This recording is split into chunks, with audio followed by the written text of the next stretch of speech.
Whew, I look like the death hag herself, Madrone thought as she stared into the scrub room mirror. Wisps of her curly black hair had escaped from their thick braid. There were blue circles under her eyes and a grayish tinge to her bronze skin. Streaks of blood covered her cheeks and chest. She stripped off all her clothing and threw it into the solar disinfector, loosed her hair, and stepped into the shower. The hot water felt good on her skin, restored her sense of being back in a body. She scrubbed thoroughly down to the roots of her hair. She could protect herself from the fever, but until they knew how it was transmitted, she couldn't risk passing it on. Clean, her wet hair clinging to her back, she changed back into her street clothes and went to look for Rosa. The girl was waiting in the corridor with Marie, another neighbor, one of the sisters of Our Blessed Lady of the Waters, who had a community house on Madrone's block. Rosa was nestled half asleep in Marie's arms, and Madrone squatted down to take her hand and wake her gently. Rosa opened her eyes, large and dark in her thin face.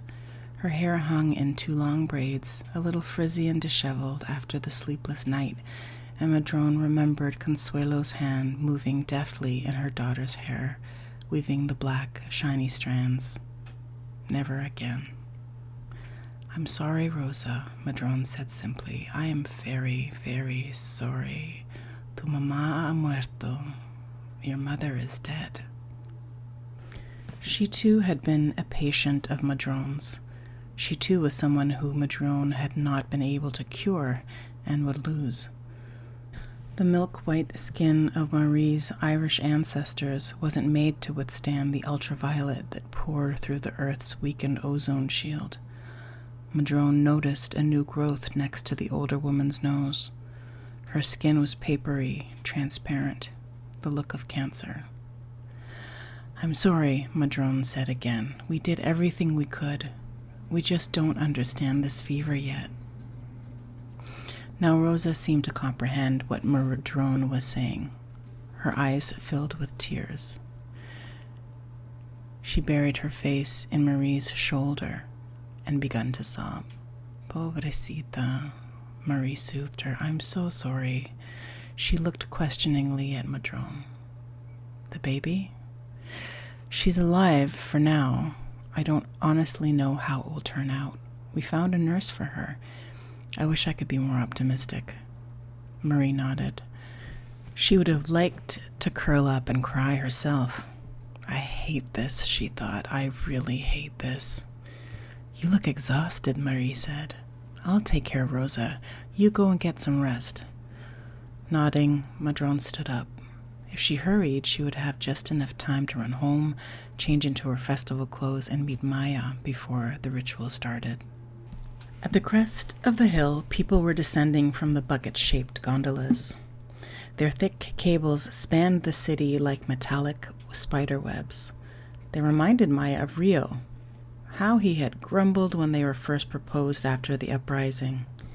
"It's beyond our resources," he had objected. "We've still got people we can't feed. How can we afford to turn the city into an eco-Disneyland?"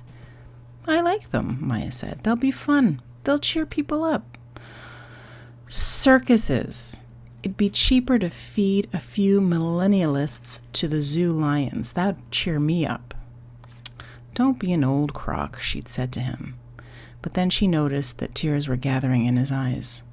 The cataracts gave them a milky blue look that reminded her of an infant's glazed stare. He was a handsome man then, in his early 80s, just a few years older than she was. His blonde hair had turned silky white and made a bushy frame for the roughly sculpted planes of his face. They could still end an argument by making love, bearing in each other's flesh their sorrow at all that had been done too little, too late. Maybe he was right, Maya thought. We were carried away by our own optimism in the first flush of victory, still thinking in the old ways in terms of massive projects and heroic efforts, the sea dikes, the gondolas.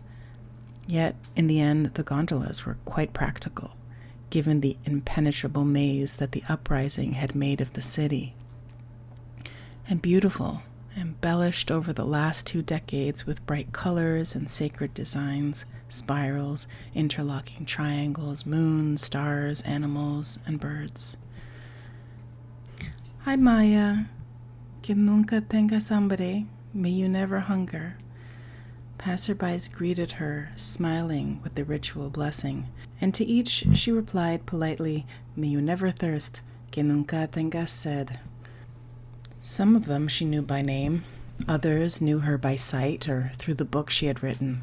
A few looked inclined to stop and chat, but she nodded at them and turned away.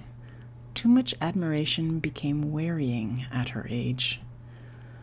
The terminus was a tall sculptural tower forged out of the metal scavenged from the old microwave tower that had once crowned the hill.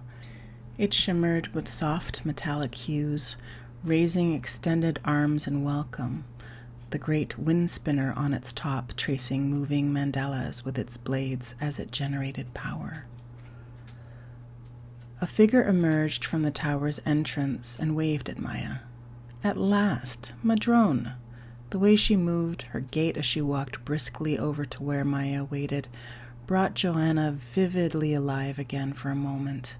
Joanna had also liked flowing pantaloons and elaborately draped blouses and overtunics in those same colors, maroons and purples and deep blues.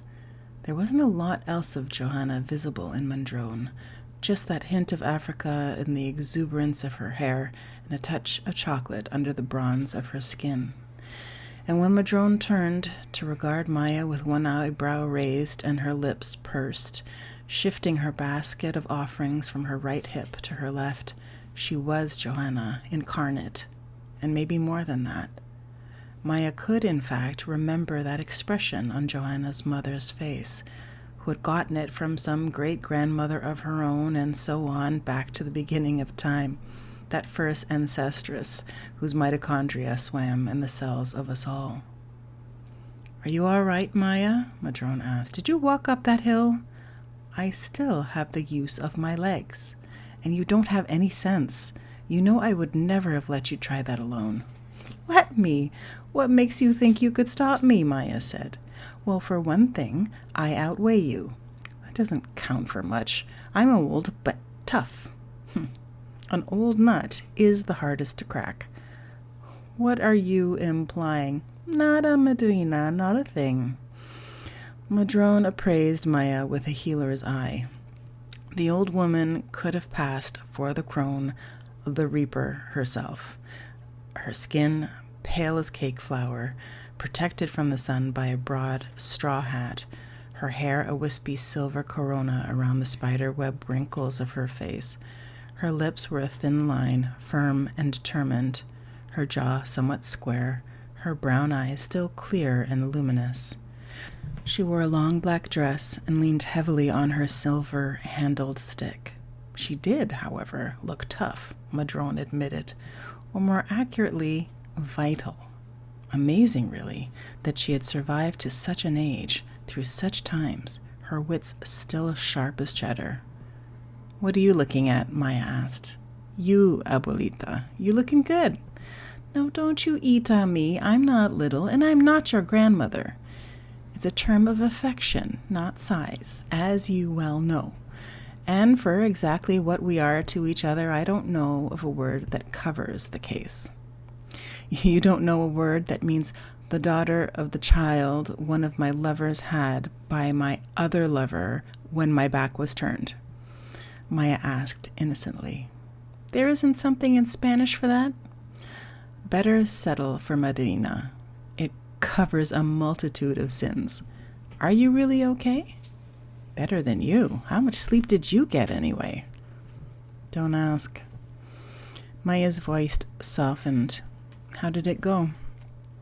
We lost Consuelo. No, I can't talk about it now. I'll start to cry.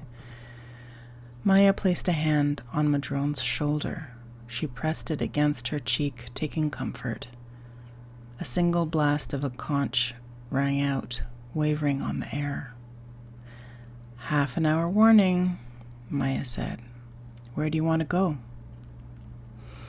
The upper slopes of the hill were dotted with shrines to goddesses and gods, ancestors and spirits. Some were elaborately sculpted and painted, some simple as an offering basket under a tree. They encompassed an eclectic mixture of traditions. A cairn of memorial stones crowned a green mound dedicated to the earth goddess, who could be called Gaia, or Tonantzin, or simply Madre Tierra, Mother Earth.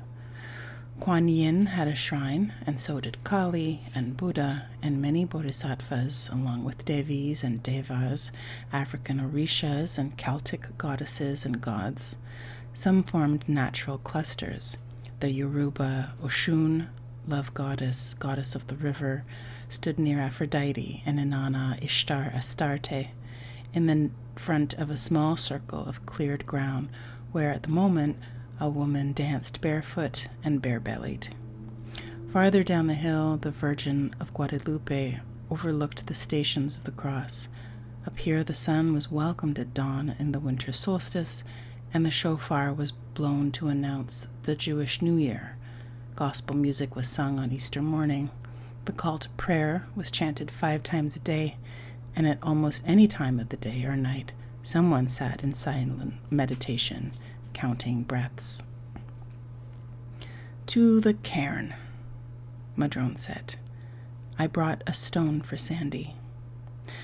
Nestled under the vegetables and herbs in her basket was a rock carved with Sandy's name and the dates of his birth and death. Sandino Shen Lotus Black Dragon, born September 15th, 2019, died on the 23rd day of Fog Rolls in Moon, year 20, June 23rd, 2048. She would add it to the memorial cairn at the top of the hill, a pile growing at an alarming rate, and that would be all that was left of him, her friend, lover, companion, compañero, a rock in a pile, some ashes buried in the garden, memories. There were some griefs no ritual could heal. Maya touched her arm lightly, like the brush of a tentative wing. "Shall we place it together?" she asked, "or would you rather do that alone?" "Come with me." Maya reached for her hand. "Come on." Around the mound, clusters of people were leaving their own stones or placing fruits or flowers for their dead, or simply standing, weeping, holding each other for comfort. Madrone took the stone from her basket and held it for a moment. She was trying to think about Sandy, but instead she was thinking about Bird. He was born on the day of the Reaper. They should have been celebrating his birthday today. A Leo, but he'd had 5 planets in her sun sign, Scorpio. Sex and death. How old would he have been? She was 28, and he would be turning 29. Goddess, they'd been so young 10 years ago. She could see his face on the night he went away, his dark skin so smooth and unmarked, his beard still a novelty. They were going off with a raiding party, he and Cleese and Zora and Tom. Would she say goodbye to Maya for him? "You're gonna get yourselves killed," she'd said to him. He met her eyes steadily. Claro. At the look on her face, he softened it a bit. Well, probably. She'd wanted to scream at him for being a fool, for abandoning her, but his eyes had frightened her. She had seen him look like that on the night of the uprising, as he stood over his father's bleeding body and with everybody around them screaming and the cops trying to club them down. They were only children then, but the look was old, too old. Her own eyes were suddenly wet with tears. "I'm disloyal to Sandy," she thought. "I'm not focusing on him. I'm escaping from fresh pain by probing old wounds. Easier to mourn Bird after all these years than to face Sandy's loss, or Consuelo's, or the others that would come." "I'm so sorry about Sandy," Maya said. It's Bird I'm thinking about, Madrone admitted. Today's his birthday, remember? I should remember, Maya smiled. I remember his birth clearly enough. Bridget went about it quite efficiently, the way she did everything.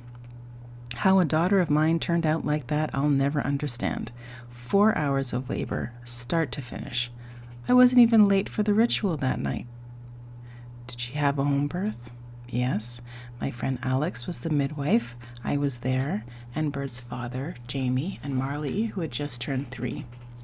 Bridget thought it would help him bond with the new baby, but he seemed much more interested in the drum I was playing than in his new brother.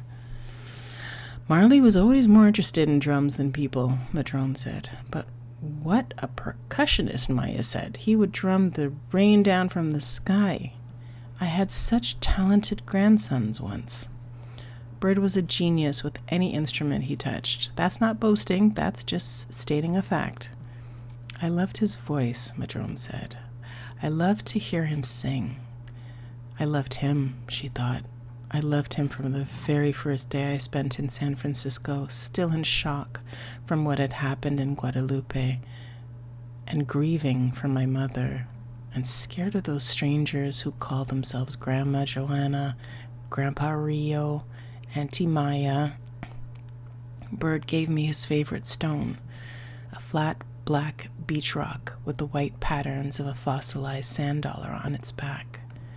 And so handsome, Maya went on. The boys both had my eyes set in that clear milk chocolate skin. Do you remember chocolate? We used to have it sometimes in Guadalupe, Madrone said. Don't outlive your descendants, Maya told her. It's no fun. I am only sticking it out until Bird comes back. You may have to live forever then, Madrina. No, Maya shook her head. He's not dead. If he were dead, I'd feel it. Anyway, we're here for Sandy now. Say a prayer for him and place his stone. Faded marigolds and wilting chrysanthemums dotted the mound. There were no cemeteries in the city, no land that could be spared for burial, so people brought their grave offerings here. Sandy's stone would lie in company with the others, sharing their offerings in death as people shared food in life. He, at least, would not be lonely. What is remembered lives, Madrone said, stooping and placing the stone on the north side of the mound. She stumbled over the inflections Lou had painstakingly taught her. Sandy had come from the north side of the city, where they spoke Mandarin instead of Spanish as their second language. He was a good man, Maya said, so sweet to everyone and sensitive. His passing leaves a big emptiness. Yes, she would miss him like she missed so many others, but the ache in the back of her throat was for Madrone. She was too young to bear so many losses. Madrone nodded without speaking. Maya could feel the earth under her, alive like a beating heart. Or perhaps, she thought, I'm feeling my own throbbing feet. Still, it was good, at the place of the dead, to acknowledge that one to whom she had pledged herself long ago, the aliveness at the heart of things, the ever-turning wheel of birth, growth, death, and regeneration. It had occurred to Maya lately that calling that the goddess, even though she'd fought for the term all her life, was what? Not so much a metaphor, more in the nature of an inside joke. Madrone turned away abruptly. She felt a great need suddenly to be alone. I'm going to make an offering to Yamaya, she said. The Yoruba sea goddess was her favorite of the Orishas, the old goddesses and gods that had come on the slave ships from Africa. Give me a jar of honey, Maya said. I'll go annoy my ancestors.